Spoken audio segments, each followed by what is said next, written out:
C'est un voyage au bout de l'Europe. Il faut aller la chercher, cette île, au large des côtes irlandaises, et affronter la houle et la pluie. Après, en ligne droite, il n'y aurait pas une terre avant le Groenland. Bienvenue à Aranmore, 480 habitants. Un bureau de poste, 2 supérettes, 2 pubs et plus de moutons que d'êtres humains. Neili Kavanagh est pêcheur comme toutes les générations avant lui dans sa famille. Mais il a vécu en 2008 un séisme qu'aucun de ses ancêtres n'aurait pu imaginer. Sur les 50 espèces autour de l'île, 48 ont été interdites à la pêche, dont le saumon. Il n'a plus le droit de prélever que les 2 dernières, du crabe et du homard. C'est la loi de Bruxelles et pour lui son arrêt de mort. Le gouvernement et l'Union européenne ont imposé cette règle folle. Je pense qu'après ce sera la fin, on sera les derniers pêcheurs sur l'île. Et dans le même temps, des bateaux hollandais, français, espagnols peuvent venir près de nos côtes pêcher du poisson. À l'origine, cette mesure louable était censée éviter la surpêche. Mais un empilement de règles internationales très techniques a abouti à cette situation absurde. Les petits bateaux irlandais ont interdiction de pêcher dans cette zone mauve et devraient aller trop loin, 74 km au large, pour le faire. Par contre, les gros navires-usines étrangers de pêche industrielle ont le droit de s'approcher jusqu'aux limites des eaux territoriales, c'est-à-dire seulement 22 km. Comble de l'absurde, alors qu'Aranmore est une île, pas un poisson en vente dans ces 2 petits magasins.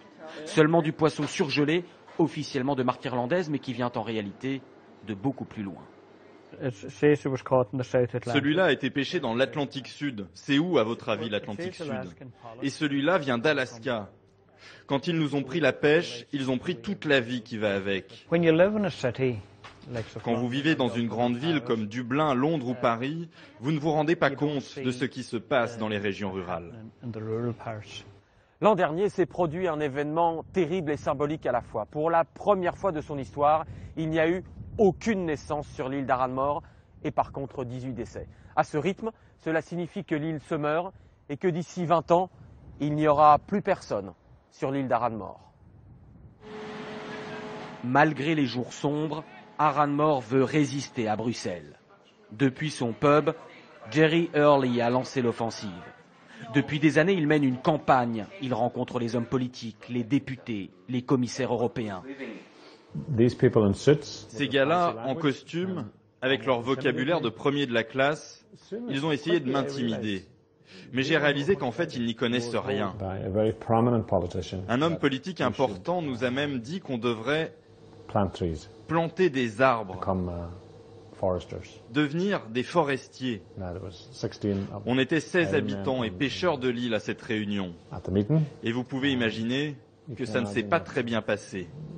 Et j'aime autant vous dire qu'on n'a jamais planté d'arbres et qu'on n'a absolument aucune intention de le faire. Comme les arbres, une proposition d'indemnisation de 25 millions d'euros en échange d'un arrêt total de la pêche a été refusée par les habitants de l'île. Il y a quelques mois, Bruxelles a été forcée de réautoriser les hommes d'Aranmore à pêcher certaines espèces de poissons.